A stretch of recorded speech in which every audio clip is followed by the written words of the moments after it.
அப்போஸ்தலர் நடவடிக்கைகளின் புஸ்தகம் 10வது அதிகாரம் 38வது வசனம். நஸ்டனாகிய இயேசுவை தேவன் பரிசுத்த ஆவியினாலும் வல்லமையினாலும் அபிஷேகம் பண்ணினார். தேவன் அவருடனே கூட இருந்தபடியினாலே அவர் நன்மை செய்கிறவராயும் பிசாசின் வல்லமையில் அகப்பட்ட யாவரையும் குணமாக்குகிறவராயும் சுற்றி திரிந்தார். இயேசு கிறிஸ்துவுக்கு தேவனாகிய கர்த்தர் நன்மை செய்யும்படியான ஒரு விசேஷித்த அபிஷேகத்தை கொடுத்திருந்தார். அந்த அபிஷேகத்தின் மூலம் எப்படியெல்லாம் நன்மை செய்தார் என்பதை தொடர்ந்து நாம் தியானித்து கொண்டு வருகிறோம். இன்று இயேசு கிறிஸ்துவுக்கு தேவன் கொடுத்த நன்மை செய்யும் அபிஷேகத்தின் 3வது பகுதிக்குள்ளாக செல்கின்றோம். இயேசு கிறிஸ்து இந்த உலகத்திற்கு வந்த நோக்கமே நன்மை செய்யும்படியாக. அந்த நன்மை செய்கிற நோக்கத்தில் ஒன்றுதான் பாவிகளை ரட்சிப்பது. பாதாளத்தை நோக்கி அல்லது நரகத்தை நோக்கி சென்று கொண்டிருக்கிறவர்களை பரலோகத்தை நோக்கி ஜீவனை நோக்கி இழுத்து கொண்டு வருகிற அனுபவம். அந்த பாவியை ரட்சிக்கிற அந்த காரியத்தில் இயேசுவுக்கு கொடுத்த இந்த அபிஷேகம் அநேகருடைய வாழ்க்கையை அப்படியே மாற்றுகிறது. மத்தேயு எழுதினதான சுவிசேஷம் 1வது அதிகாரம் 21வது வசனம். அவள் ஒரு குமாரனை பெறுவாள், அவருக்கு இயேசு என்று பெயரிடுவாயாக, ஏனெனில் அவர் தமது ஜனங்களின் பாவங்களை நீக்கி அவர்களை இரட்சிப்பார் என்றான். இயேசு வந்த நோக்கமே பாவிகளை ரட்சிக்கிறதற்காக. அதற்கு தான் அந்த அபிஷேகம். யோவான் எழுதின சுவிசேஷம் 3வது அதிகாரம் 34வது வசனம். தேவனால் அனுப்பப்பட்டவர் தேவனுடைய வார்த்தைகளை பேசுகிறார். தேவன் அவருக்கு தமது ஆவியை அளவில்லாமல் கொடுத்திருக்கிறார். தேவனுடைய வார்த்தையை பேசுகிறதற்காக அவருக்கு அந்த அபிஷேகம். நல்லா கவனித்துக் கொள்ள வேண்டும். அவர் எது சொன்னாலும் அது பிதாவினிடத்தில் இருந்து பெற்றுதான் சொல்லக்கூடியதாக சொல்லுவார். அதைத்தான் இயேசு சொன்னார். யோவான் எழுதின சுவிசேஷம் 12வது அதிகாரம் 49-50 வசனங்கள். நான் சுயமாய் பேசவில்லை, நான் பேச வேண்டியது இன்னதென்றும் உபதேசிக்க வேண்டியது இன்னதென்றும் என்னை அனுப்பின பிதாவே எனக்கு கட்டளையிட்டார். அவருடைய கட்டளை நித்திய ஜீவனாய் இருக்கிறது என்று அறிவேன். ஆகையால் நான் பேசுகிறவைகளை பிதா எனக்கு சொன்னபடியே பேசுகிறேன் என்றார். அந்த பிதாவிடத்திலிருந்து பெற்றுக்கொண்டு பிரசங்கம் பண்ணுகிறது தான் இயேசு கிறிஸ்து செய்கிற நன்மையில் ஒன்று. அதற்கு தான் அந்த அபிஷேகம். ஏசாயா தீர்க்கதரிசியின் புஸ்தகம் 42வது அதிகாரம் 1வது வசனம். இதோ நான் ஆதரிக்கிற என் தாசன், நான் தெரிந்து கொண்டவரும் என் ஆத்துமாவுக்கு பிரியமானவரும் இவரே. என் ஆவியை அவர் மேல் அமர பண்ணினேன். என் ஆவியை அவர் மேல் அமர பண்ணினேன். அவர் புறஜாதிகளுக்கு நியாயத்தை வெளிப்படுத்துவார். அதுக்கு தான் அந்த அபிஷேகம். புறஜாதிகளுக்கு, தேவனை அறியாதவர்களுக்கு நியாயத்தை வெளிப்படுத்துவாரா. ஏசாயா தீர்க்கதரிசியின் புஸ்தகம் 61வது அதிகாரம் 1வது வசனம். கர்த்தராகிய தேவனுடைய ஆவியானவர் என் மேல் இருக்கிறார். சிறுமைப்பட்டவர்களுக்கு சுவிசேஷத்தை அறிவிக்க கர்த்தர் என்னை அபிஷேகம் பண்ணினார். சிறுமைப்பட்டவர்களுக்கு சுவிசேஷத்தை அறிவிக்க என்னை அபிஷேகம் பண்ணினார். பிரசங்கம் பண்றதுக்குன்னு ஒரு அபிஷேகம் உண்டு, சுகமாக்குறதுக்குன்னு ஒரு அபிஷேகம் உண்டு, கட்டுகள் உடைக்கிறதுக்குன்னு ஒரு அபிஷேகம் உண்டு. எல்லாம் தெரிந்து கொள்ள வேண்டும். மாந்திரிகங்கள் சூனியங்களை அழிக்கிறதுக்குன்னு அபிஷேகம் உண்டு. அதனாலதான் இயேசு கிறிஸ்துவுக்கு அளவில்லாத அபிஷேகம் என்று சொல்லப்பட்டிருக்கிறது. எல்லா வகையிலும் செயல்படக்கூடிய ஒரு அபிஷேகம் அது. We need that anointing. அந்த அபிஷேகம் ஒவ்வொருவரும் பெற்றுக்கொள்ள வேண்டும். அநேகருக்கு அதில் விடுதலை கொடுப்பாரு. நம்ம கணக்கு பரலோகத்தில் எழுதப்படும். எத்தனை பேருக்கு நீ விடுதலை கொடுத்திருக்கிறாய், எத்தனை பேருடைய வாழ்க்கையின் கண்ணீரை மாற்றி இருக்கிறாய். அதற்கு தான் இந்த அபிஷேகம். நம்மளை அறியாமலேயே அநேகருக்கு விடுதலையை கொடுப்பாரு. அநேகருடைய கண்ணீரின் வாழ்க்கை மாறும். அதே மாதிரி இயேசு கிறிஸ்துவுக்கு 12 வருடம் பெரும்பாடு ஒரு சரி வந்து தொடுகிறார், விடுதலை கிடைக்கி. சாத்தானால் கட்டப்பட்ட ஒரு கூனிய கத்தை தொடுகிறார், விடுதலை கிடைக்கி. இருள இருக்கிற மக்களை வெளியே கொண்டு வருகிற அபிஷேகம், சுவிசேஷத்தை அறிவிக்கிற அபிஷேகம். மத்தேயு எழுதினதான சுவிசேஷம் 4வது அதிகாரம் 15 இருந்து 17 வசனங்கள்.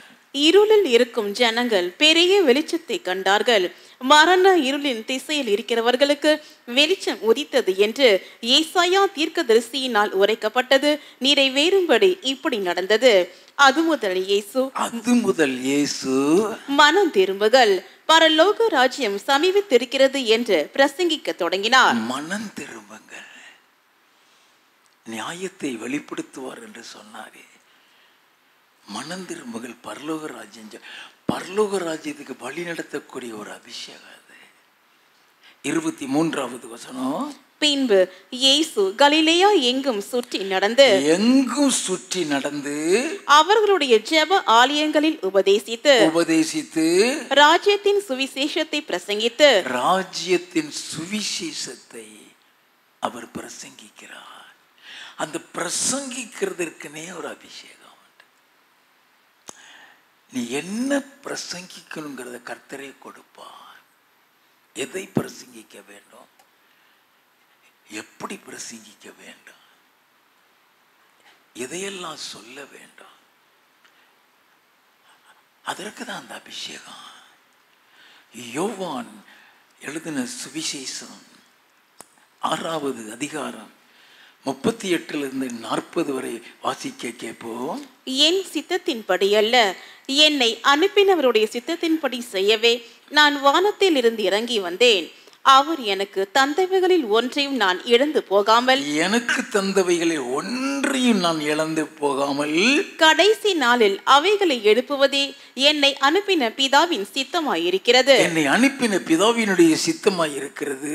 குமாரனை கண்டு அவரிடத்தில் விசுவாசமாய் இருக்கிறவன் எவனோ அவன் நித்திய ஜீவனை அடைவதும் நான் அவனை கடைசி நாளில் எழுப்புவதும் என்னை அனுப்பினவருடைய சித்தமாய் இருக்கிறது என்றார். அப்ப அவர் செய்கிற அந்த நன்மையை சொல்லுகிறது, நித்திய ஜீவனை நோக்கி வழி நடத்துகிறது. அது மிகப்பெரிய நன்மை. அழிந்து கொண்டிருக்கிற ஆத்துமாக்களை பரலோகத்தை நோக்கி கொண்டு போகக்கூடியதுதான். மார்க் எழுதின சுவிசேஷம் 6வது அதிகாரம் 31வது வசனத்தில் இருந்து வாசிக்க கேட்போம். அவர் அவர்களை நோக்கி, வனாந்தரமான ஓரிடத்தில் தனித்து சற்று இளைப்பாறும்படி போவோம் வாருங்கள் என்றார். அவர் பிரசங்கம் பண்ண போகல, நல்லா கவனிக்க வேண்டாம். கண்டினியூஸா இயேசுக்கு ஊழியம். கொஞ்சம் இளைப்பாறுவோம். ஏன் இளைப்பாறணும்னு சொல்றாரு, வாசிப்போம். ஏனெனில் வருகிறவர்களும் போகிறவர்களும் அநேகமாயிருந்தபடியினால் அவரை ஒருத்தனும் தனியா இருக்க விட மாட்டேங்கிறான். மக்கள் ஓடி வர்றாங்க. நல்லா கவனித்துக் கொள்ள வேண்டும். அதனால கொஞ்சம் ரெஸ்ட் எடுப்போமே அப்படின்னு போகிறார். வாசிப்போம். போஜனம் பண்ணுகிறதற்கும் அவர்களுக்கு சமயம் இல்லாதிருந்தது. அப்படியே அவர்கள் தனிமையாய் ஒரு படவில் ஏறி வனாந்தரமான ஓர் இடத்துக்கு போனார்கள். அவர்கள் புறப்பட்டு போகிறதை ஜனங்கள் கண்டார்கள். இவங்க போறது போட்ல போறாங்க, படகுல போறாங்க. ஜனங்கள் கண்டார்கள். அவரை அறிந்த அநேகர் சகல பட்டணங்களிலும் இருந்து கால்நடையாய் அவ்விடத்திற்கு ஓடி அவர்களுக்கு முன்னே அங்கே சேர்ந்து அவரிடத்தில் கூடி வந்தார்கள். அவர் போகிறது ஓய்வு எடுக்கிறதுக்கு. ஆனா கூட்டம் இவர் போட்ல படகுல போய் சேர்றதுக்கு முன்னாலே மக்கள் சுத்தி அந்த இடத்துல கூடிட்டாங்க. வாசிப்போம். இயேசு கரையில் வந்து அநேக ஜனங்களை கண்டு அவர்கள் மேய்ப்பனில்லாத ஆடுகளைப் போல் இருந்தபடியால் அவர்கள் மேல் மனதுருகி அநேக காரியங்களை அவர்களுக்கு உபதேசிக்க தொடங்கினார். அநேக காரியங்களை அவர்களுக்கு உபதேசிக்க தொடங்கினார். ரொம்ப நேரம் பிரசங்கம் பண்றார். இயேசு கிறிஸ்து கொஞ்ச நேரம்லாம் பண்ண மாட்டாரு, பல மணி நேரம் பண்ணுவார். இல்லைன்னா 2-3 நாளுக்கு பண்ணுவார். உட்காந்து ஆன்னு கேட்டுட்டு இருப்பான். 3 நாள் ஆனாலும் பசிக்காது, கேட்டுக்கிட்டே இருப்பான். வாசிப்போம். வெகு நேரம் சென்ற பின்பு ரொம்ப நேரம் பிரசங்கம், அப்படி பிரசங்கம் பண்ணுவாராம். அவர்களுக்கு சாப்பாடு போடணும்னு சொல்லி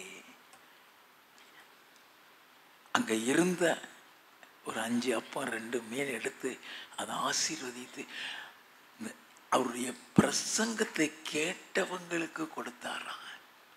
எத்தனை பேர் கேட்டாங்களாம்? 44வது வசனம். அப்பம் சாப்பிட்ட புருஷர் ஏறக்குறைய 5000 பேராயிருந்தார்கள். எத்தனை பேரு? 5000 பேர். 5000 பேருக்கு பிரசங்கம் பண்ணிக்கிறாரு. பில்லி கிரஹாம் சொல்லி அமெரிக்கா தேசத்தில் ஒரு தேவ மனிதர் இருந்தார். நல்ல கவனிங்க. அவர் போகாத உலக நாடுகளே கிடையாது. பல நாடுகளில் போய் பிரசங்கம் பண்ணுவார். அவர் பிரசங்கம் பண்றாருன்னு சொன்னா லட்சக்கணக்கான மக்கள் கூட்டிடுவாங்களாம். சாதாரணமாக தான் பிரசங்கம் பண்ணுவார். நான் பிரசங்கம் பண்ற மாதிரி பல வசனங்கள்லாம் சொல்ல மாட்டாரு. Very simple. பிரசங்கம் பண்ணிட்டு ஆல்டர் கால் கொடுப்பார்.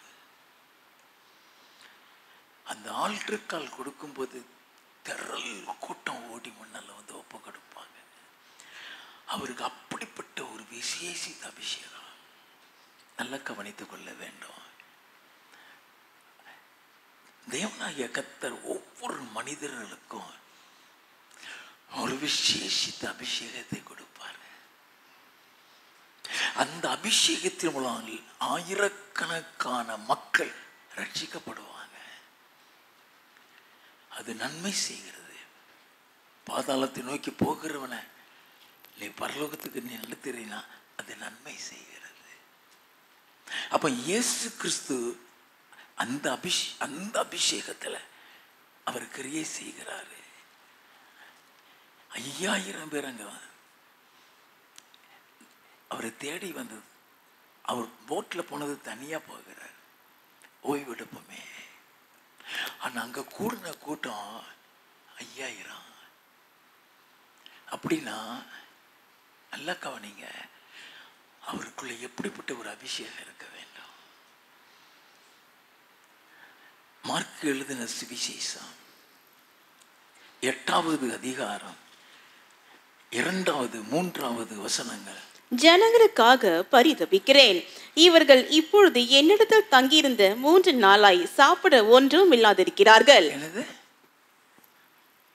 3 நாளா ஒரு பிரசங்கத்தை கேட்டே இருக்காங்க, ஒரு பயலாவது சாப்பிடல. அதுதான் சொன்னேன், இயேசு கிறிஸ்து இந்த 1 மணி நேரம்லாம் பிரசங்கம் பண்ண மாட்டார். மலை பிரசங்கம்னு சொல்லி மலையில் ஏறி உட்காந்துட்டாருன்னா அது பல மணி நேரம் ஓடும். ஒருத்தன் கூட அசைய மாட்டான். அவர் பிரசங்கத்தை அப்படி பார்க்கலாம். இப்ப 3 நாளாகி ஒரு பயிலும் சாப்பிடல, சாப்பிடாம கேட்டுட்டு கிடக்கிறான். வாசிப்போம்.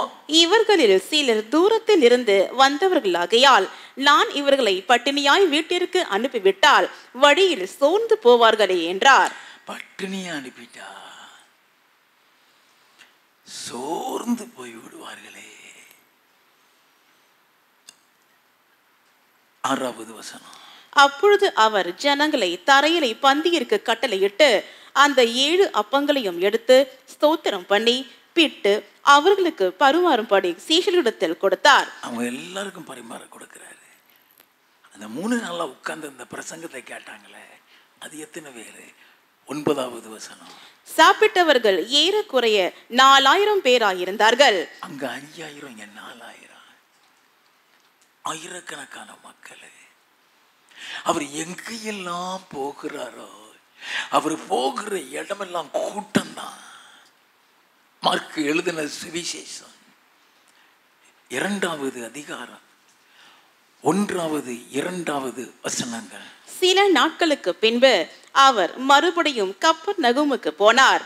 அவர் வீட்டில் இருக்கிறார் என்று ஜனங்கள் கேள்விப்பட்டு அவர் வீட்டில் இருக்கிறார் என்று ஜனங்கள் கேள்விப்பட்டு, அவர் ரெஸ்ட் எடுக்க விட மாட்டாங்க.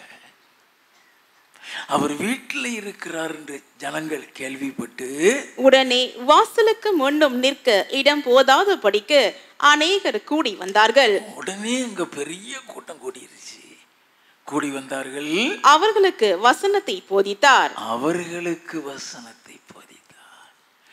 எங்கெல்லாம் இவர் போகிறார் அங்கெல்லாம் கூட்டம் பெயரான்.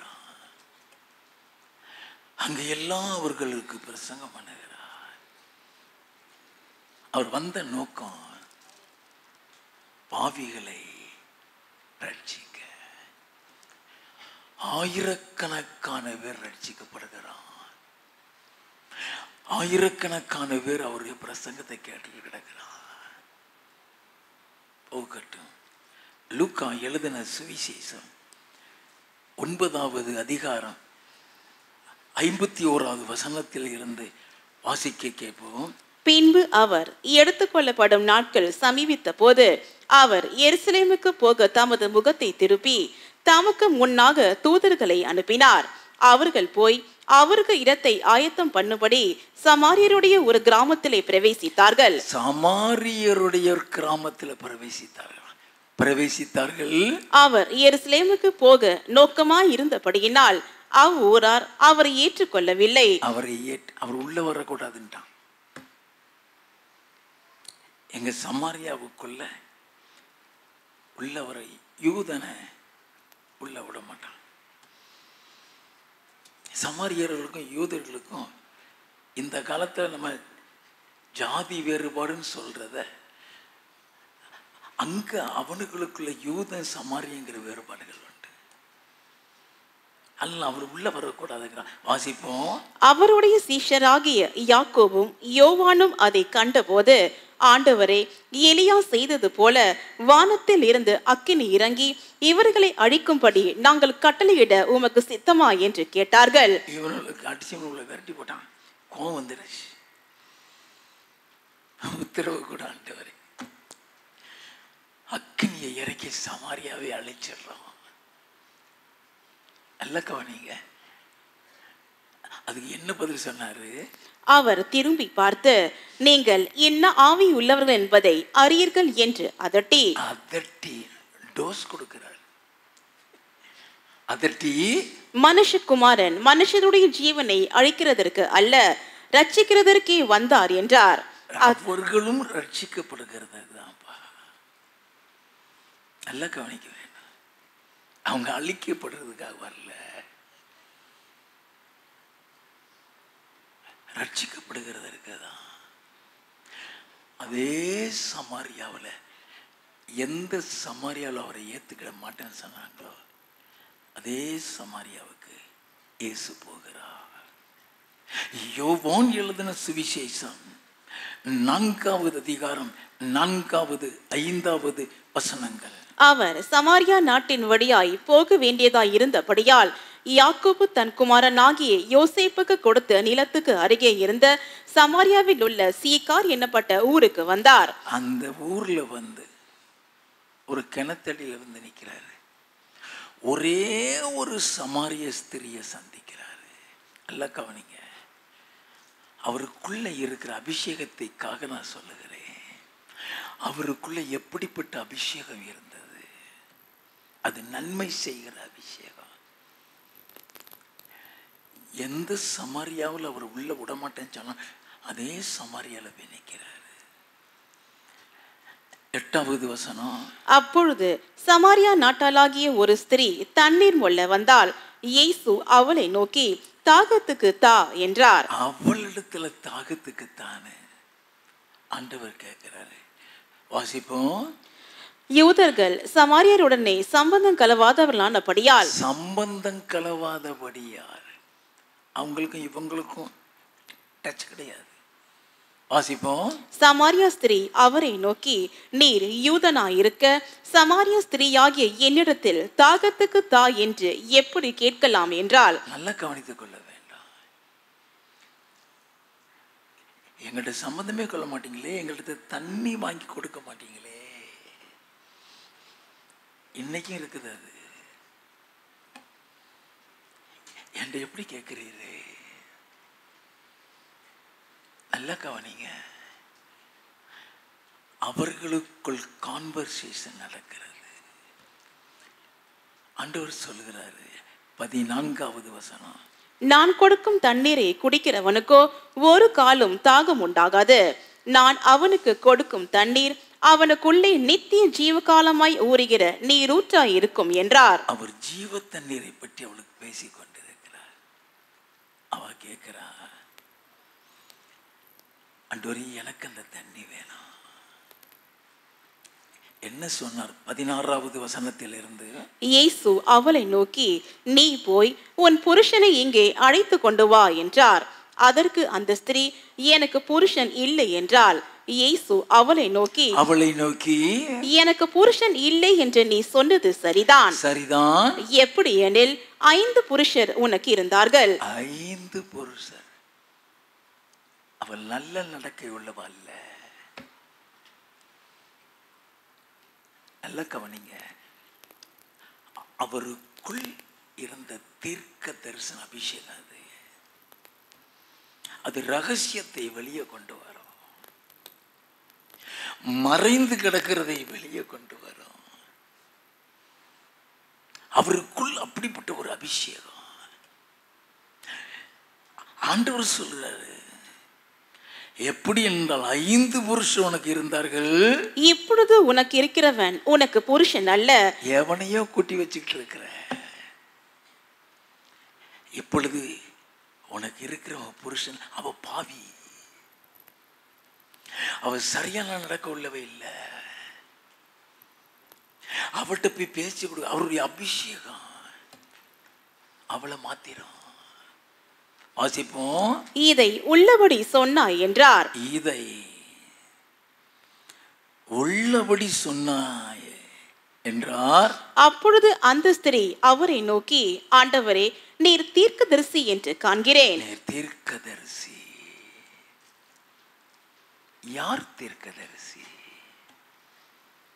2 பேதுருவின் புஸ்தகம் 1வது அதிகாரம் 21வது வசனம். தீர்க்க தரிசனமானது ஒரு காலத்திலும் மனுஷனுடைய சித்தத்தினாலே உண்டாகவில்லை. ஒரு காலம் மனுஷனுடைய சித்தத்தினால் உண்டாகிறதில்லை. தேவனுடைய பரிசுத்த மனுஷர்கள், தேவனுடைய பரிசுத்த மனிதர்கள் பரிசுத்த ஆவியினாலே ஏவப்பட்டு பேசினார்கள். பரிசுத்த ஆவியிலே ஏவப்படுகிறது. எதற்காக தீர்க்க தரிசனம்? 1 கொரிந்தியரின் புஸ்தகம் 14வது அதிகாரம் 3வது வசனம். தீர்க்க தரிசனம் சொல்லுகிறவனோ மனுஷருக்கு பக்தி விருத்தியும் புத்தியும் ஆறுதலும் உண்டாகத்தக்கதாக பேசுகிறான். அதுதான் தீர்க்க தரிசனம். 24, 25வது வசனம். எல்லாரும் தீர்க்க தரிசனம் சொல்லுகையில் அவிஸ்வாசி ஒருவன் அல்லது கல்லாதவன் ஒருவன் உள்ளே பிரவேசித்தால் அவன் எல்லாராலும் எல்லாராலும் நிதானிக்கப்பட்டும் இருப்பான். அவனுடைய இருதயத்தின் அந்தரங்கங்களும் வெளியரங்கமாகும். இருதயத்தின் அந்தரங்கத்தை தான் வெளியே சொல்லிட்டாரு. அவருடைய வாழ்க்கையில் மறைந்து கிடந்த அந்தரங்கத்தை கர்த்தர் வெளியே சொல்லிட்டாரு. வெளியாகும். அவன் முகம் குப்புற விழுந்து தேவனை பணிந்து கொண்டு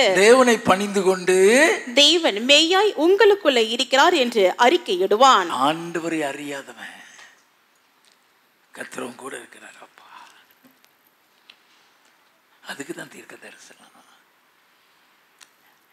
இப்ப இவ சொல்றா, நீ தீர்க்க தரிசி என்று காண்கிறேன். அதோட அவ நிக்கல, குடத்தை வச்சுட்டு ஓட ஆரம்பிச்சிட்டா. யோவான் எழுதின சுவிசேஷம் 4வது அதிகாரம் 28 30 வரை. அப்பொழுது அந்த ஸ்திரீ தன் குடத்தை வைத்துவிட்டு ஊருக்குள்ளே போய் ஜனங்களை நோக்கி, நான் செய்த எல்லாவற்றையும் ஒரு மனுஷன் எனக்கு சொன்னார், அவரை வந்து பாருங்கள், அவர் கிறிஸ்துதானோ என்றால். அப்பொழுது அவர்கள் ஊரில் இருந்து புறப்பட்டு அவரிடத்தில் வந்தார்கள். பெரிய கூட்டம் வந்துருச்சு.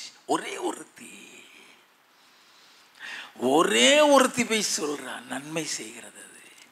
ஒரு பெரிய கூட்டம் அங்க வந்துருச்சு.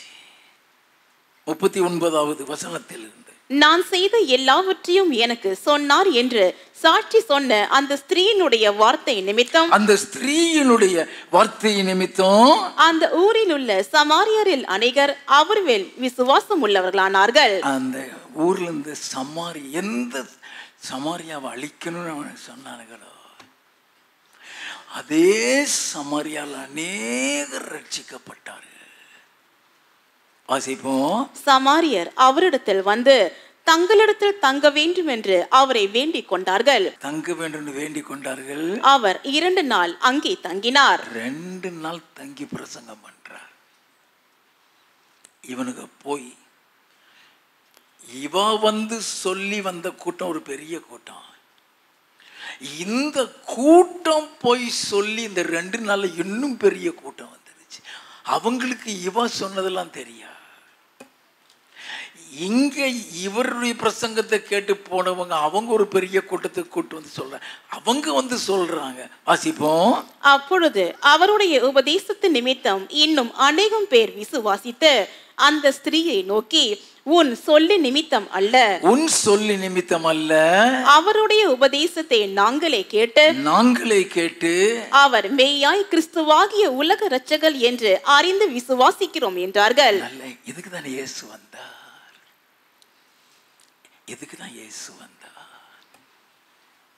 பலரை கர்த்தருக்குள் கொண்டு வர.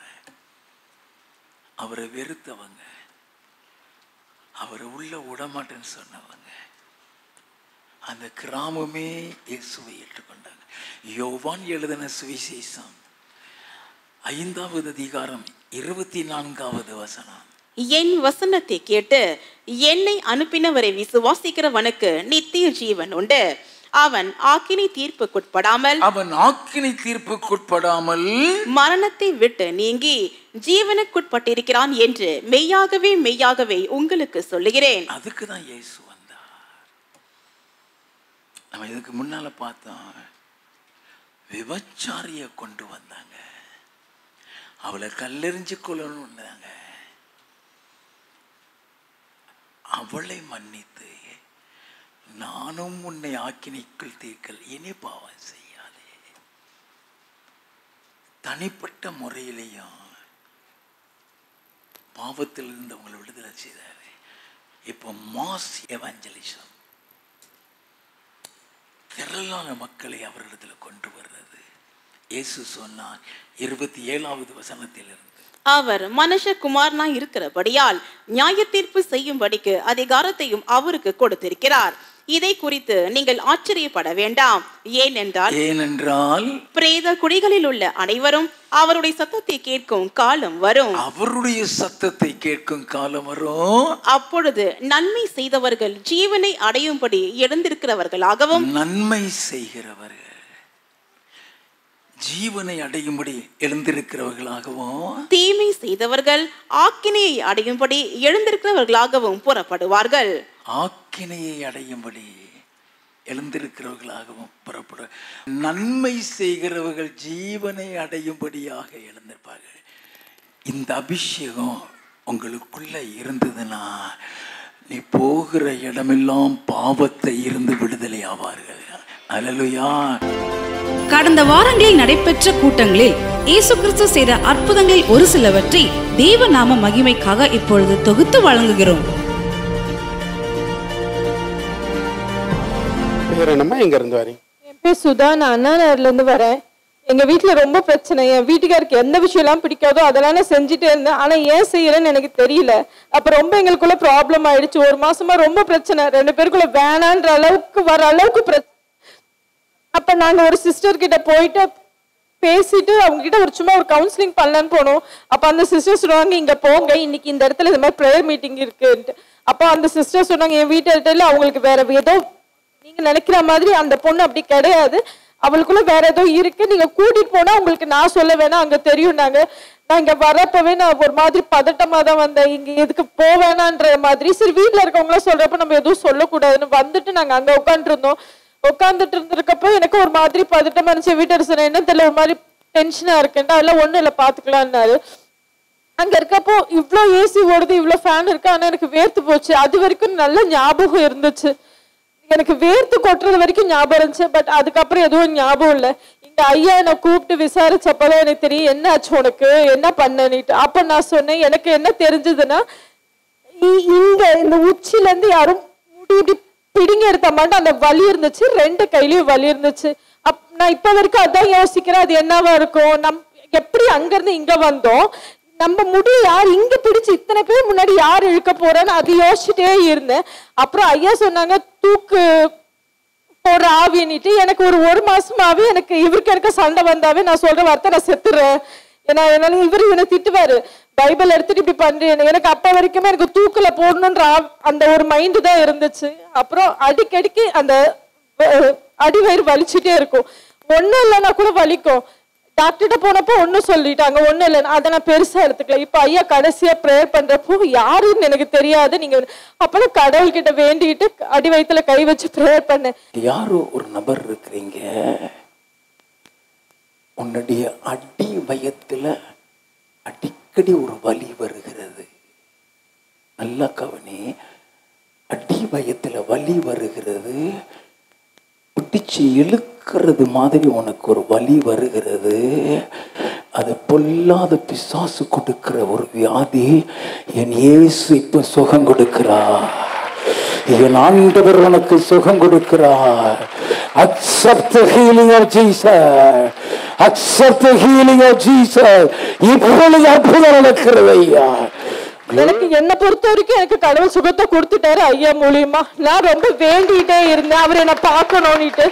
நான் என்ன வேண்டிட்டு இருந்தேன்னா, நீங்க எனக்கு சுகத்தை கொடுத்துட்டீங்க ஏசப்பா, இந்த சுகம் எனக்கு நிரந்தரமா இருக்கணும். அந்த நிரந்தரம் ஐயா என்ன பார்க்கணும். எனக்கு ஐயா பாக்குறப்ப எனக்கு அது கிடைச்சிருச்சுன்னா நம்புவேன்னுட்டு. ஐயா என்ன பார்த்து ஒரு ஸ்மைல் பண்ணாங்கன்னா அப்ப எனக்கு கிடைச்சிருச்சு. அப்ப இல்லைன்னா இல்லன்னுட்டு நான் நினைச்சிட்டு ப்ரே பண்ணிட்டு ஐயாவை பார்த்தேன். ஐயா ஒரு பார்த்து சிரிச்சாரு. எனக்கு அது கடவுள் கொடுத்த பெரிய கிருபையாவும் நினைக்கிறேன். எனக்கு இனிமே எந்த பிரச்சனையும் கடவுள் கொடுக்க மாட்டாரு, எனக்கு கேடகமா அவர் இருப்பார். நீங்க சொல்லுங்கய்யா, என்ன பாத்தீங்களா அவங்களுக்கு உள்ள இருந்தாங்க? அவங்களுக்குள்ள அவங்க 1 மாசமா வீட்டுல ரொம்ப பிரச்சனை இருந்தாங்க. அவங்க சொல்லும் போதெல்லாம் நான் ஏதாவது பண்ணிக்கிறேன், நான் இருக்க மாட்டேன். நான் அப்ப சொன்னேன், நம்ம பைபிள் பண்ணலாம், பைபிள் படிக்கலாம்னு. பைபிள் படிச்சாலும் அவங்க மைண்ட் அப்படியே தான் இருந்தது. அவங்க சொல்லிட்டு இருந்தாங்க, ஒரு சிஸ்டர் எனக்கு தெரிஞ்சவங்க இருக்காங்க, அவங்க கிட்ட ப்ரேயர் பண்ணலான்னு. அவங்க கிட்ட ப்ரேயர் பண்ணும்போது அவங்க என்ன சொன்னாங்கன்னா, அந்த பொண்ணு அந்த மாதிரி கிடையாது, நான் சொல்ற இடத்துக்கு நீ கூட்டு போ, அங்க நீங்க போய் அங்க நில்லுங்க, ஆண்டவர் உங்ககிட்ட பேசுவாரு, ஐயாவும் கூப்பிடுவாரு, நீ அவங்க எது இருந்தாலும் அவங்க அங்க போயிடுவாங்க அப்படின்ன மாதிரி. ஃபர்ஸ்ட் அவங்க அங்க விழுந்துட்டாங்க. ஐயா ஸ்டேஜில் நின்று ப்ரேயர் பண்ணிட்டு இருக்கும் போதே ஃபர்ஸ்ட் விழுந்துட்டாங்க. விழுந்தவொடனே சகோதரிமாருங்க தூக்கிட்டு வந்து டெட் பாடி மாதிரி தான் அவங்கள போட்டாங்க. அப்படிதான் அவங்க இருந்தாங்க. எப்பயோ அவங்க சொன்னது எனக்கு புரிஞ்சிருச்சு. இங்க வந்து இவங்களுக்கு சுகமா விடுதலை கொடுப்பாங்க. அவங்க மைண்ட்ல எல்லாமே நான் செத்துறேங்க, நான் பண்ண தப்புக்கு என்னால இருக்க முடியல, உங்க மூஞ்ச பார்க்க முடியல, நான் செத்துறேன் இது மட்டும் தான். நான் சொன்னேன் ப்ரேயர் பண்ணமா, ஏசப்பா இருக்காரு, போன மாசம் இந்த டைம்ல இந்த பிரச்சனை கொடுத்தாரு, இந்த மாசம் இந்த டைம்ல இந்த பிரச்சனையை வந்து முடிச்சிருவாருன்னு, அதே மாதிரி இந்த மாசம் முடிச்சிட்டாரு அவரு. கோடான கோடி நன்றி கர்த்தருக்கு. முதல் டைமா ஃபர்ஸ்ட் டைம் நாங்க வந்து கூட வாசல்ல நின்னுட்டு இதுதான் அந்த சர்ச்னு தெரியாம இங்க இருக்க பிரதர்ஸ் கிட்டே கேட்டோம், ஐயா இங்க வானத்தின் வாசல் சர்ச் எங்க இருக்குன்னுட்டு. எங்களுக்கு தெரியாது. இங்க யாரோ எங்களுக்கு கன்வின்ஸ் பண்ணியோ இல்ல இங்க இப்படி பண்ணியோ சத்தியமா சொல்லல. அதே மாதிரி இங்க வரப்போ இது நடக்கும் இது நடக்காதுன்னு நினைச்சிட்டு வரல. நான் இந்த ஃப்ரம் ஹார்ட்ல இருந்து சொல்றேன். நம்ம வெளியில இருந்து பாக்குறப்ப எல்லாம் நடிப்புன்னு நினைப்போம். ஈவன் நம்ம உணர்றப்பதான் அது நான் தெரியும். நான் இங்க உணர்ந்துதான் சொல்றேன். இதை யாரும் நான் சொல்லி கொடுத்து நான் சொல்லல. இதை சொல்லி கொடுத்து இதை நீங்க சொல்லுங்க இப்படி நடந்துச்சு சத்தியமா இல்ல. என் ஃபேமிலில இருந்து என் அக்கா, என் பொண்ணு, என் வீட்டுல எல்லாமே என்னோட சூழ்நிலை, என்னோட கஷ்டம் எல்லாம் அவங்க கண் கூட பார்த்தவங்க. ஈவன் அனுபவிக்கிறவங்களை விட நம்ம கூட இருக்கவங்களுக்கு அந்த வலி ஜாஸ்தி. அந்த வலியோட தான் நீங்க கூட்டிட்டு வந்தாங்க. கர்த்தர் கிருபை. இந்த நிமிஷம் நான் சுகமா இருக்கேன், இனிமேலும் இருப்பேன் கடவுளோட கிருபையில. ஹல்லேலூயா. நல்லா கவனிங்க. வீட்டுல கணவன் மனைவிக்கு சண்டை, ஆனா அது மாந்திரின்னு அவங்களுக்கு தெரியாது. எப்படியும் மரிச்சிருன்னு சொல்லிட்டு இருந்திருக்கிறாங்க. நீ எந்த இடத்துல நின்று கொண்டாலும் சரி சகோதரி சகோதரியே, கர்த்தருடைய வல்லமை உன் மேல இறங்கி வருகிறது. இயேசுன்னு சொன்னாலே அவர் விடுவிக்கிறவர், ஜனங்களின் பாவங்களை நீக்கி ரட்சிக்கிறவர் என்று வேதம் சொல்கிறது. பரிமள தைலமாம் இயேசுவின் நாமம். தூக்கி விடுங்க. Glory glory glory glory glory glory glory glory glory glory glory glory glory glory glory look at me look at me look at me look at me look at me look at me look at me glory glory glory glory glory யா பாருங்கம்மா, you are delivered. என் இயேசு விடுதலை கொடுத்து விட்டாரம்மா. அந்த சகோதரிக்காக நான் ஜெபம் பண்ணவில்லை, என் ஆண்டவர் விடுதலை கொடுக்கிறார். ஆமே. என்ன ப்ராப்ளம்லாம் உங்களுக்கு இருக்கு? ஃபேமிலி கூட என்னால இருக்க முடிய மாட்டேங்குது. எனக்கு தோன்றதெல்லாம் சூசைட் பண்ணிக்கணும்ன்றது மட்டும்தான்.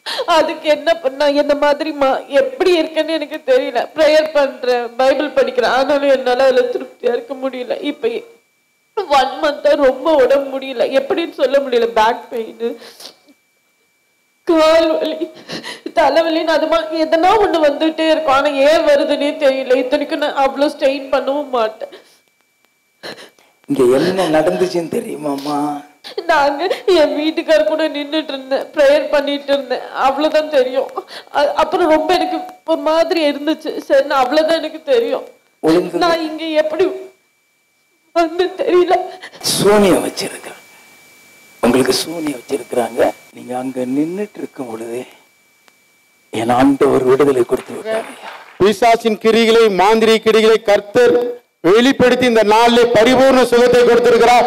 கர்த்தருடைய நாமத்துக்கு மகிமை உண்டாவதாக. Glory to Jesus. தம்பி உன் பேர் என்ன? ஆரோன் ஐயா.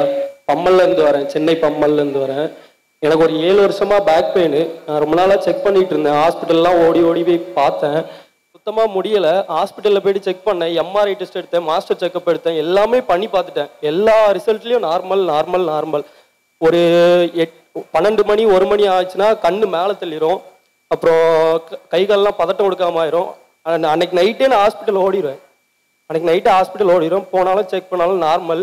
ஆனால் இப்போ ஐயா வந்து ஜெபம் பண்ணி பண்ணும்போது ஜெபம் கீழே விழும்போது என்ன ஒரு கை 2 கையும் வந்து தாங்கிச்சு அப்படியே.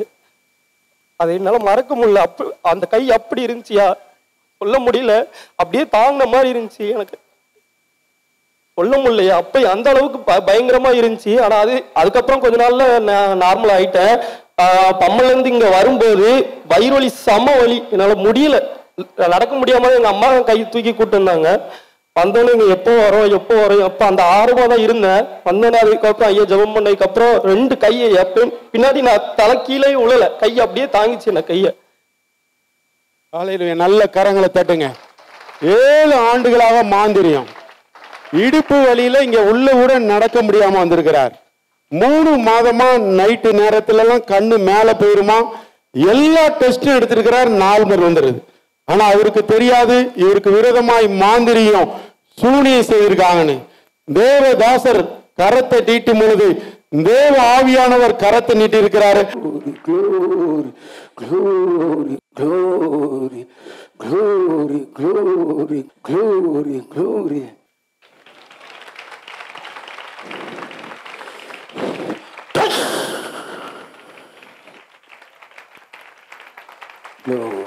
அவருக்குள்ள இருந்த எல்லா மாந்திரிய சூனிகளையும் கர்த்தர் அழித்து போட்டு பரிபூர்ண விடுதலை கொடுத்திருக்கார். நல்ல கரங்களை தட்டுங்க. கர்த்தருடைய நாமத்தை மகிமைப்படுத்த உங்களுக்குள்ள விடுதலை உண்டாகும். ஹல்லேலூயா. உன் பேர் என்னப்பா? எங்க இருந்து வர? சவுந்தர், மேனாம்பேட்ல இருந்து வரேன். என்ன பிரச்சனைக்காக வந்தப்பா? எது சாப்பிட்டாலும் உடம்புல ஒட்டாது, உடம்பு பலவீனமாவே இருக்கும், எந்த வேலையும் வீட்டுல செய்ய முடியாது, ரொம்ப ஃபீல் பண்ணுவேன். அப்புறம் ஐயா சொன்ன இது வியாதி இல்லை, இது வந்து அந்த துஷ்ட ஆத்மாவும் ரொம்ப ஏவி உடம்பு அது திரும்ப திரும்ப பலவீனமாக்குது அப்படின்னு வெளிப்பாடு சொல்ல எனக்கு தெரிஞ்சு போச்சு. இவர் நம்மள தான் மென்ஷன் பண்றாரு, அதை கண்டுபிடிச்சுன்னா அதை மேல வந்து சாட்சி சொல்லுவாங்க. நல்லா ஃப்ரீ ஆயிட்டா? ஃப்ரீயா இருக்கு. பாருங்க, வெளிப்பாடு மூலியமா சுகம். சரீரத்துல பலவீனத்தை படுத்தி எது சாப்பிட்டாலும் இவன் சரீரத்துல ஒட்டாதான். அதிக பலவீனமா இருந்திருக்கிறான். அவன் வந்து இங்க அந்த விடுதலைக்காக வந்திருக்கிறான். அந்த வெளிப்பாடை தேவதாசர் கரெக்டா சொல்லும் பொழுது அவர் எனக்கு தான் சொல்றாரு, இங்க ஒரு நபர் இருக்கிற, இங்க ஒரு நபர் இருக்கிற, நீ என்ன சாப்பிட்டாலும், நீ எவ்வளவுதான் நீ முயற்சி செய்தாலும் உன் சரீரத்தில் இருக்கிற பலகீனம் போகவே மாட்டேங்குது. அடிக்கடி நீ பலகீனமா நீ ஃபீல் பண்ணுகிற, உன்னால எந்த ஒரு வேலையும் உன்னால செய்ய முடியல. அந்த அளவுக்கு உனக்குள்ள ஒரு பலகீனத்தின் ஆவி என் இயேசு இப்போ உனக்கு விடுதலை கொடுக்கிறாரு. என் ஆண்டவர் இயேசு இப்போ உன் சரீரத்தில் இருக்கிற அந்த பொல்லாத ஆவியை வெளியேற்றுகிறாரு. அது வியாதி இல்லை, அது வியாதி இல்லை.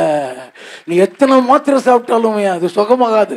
இது பொல்லாத ஆவி உனக்கு விரோதமா, உன் குடும்பத்துக்கு விரோதமா செய்யப்பட்டிருந்த ஒரு மந்திரம், ஒரு சூனியம், அது நிமித்தமாக வெளியே தெரியாத அளவுக்கு அந்த பலகீனத்தை கொடுத்துக்கிட்டு இப்போ உனக்கு விடுதலை.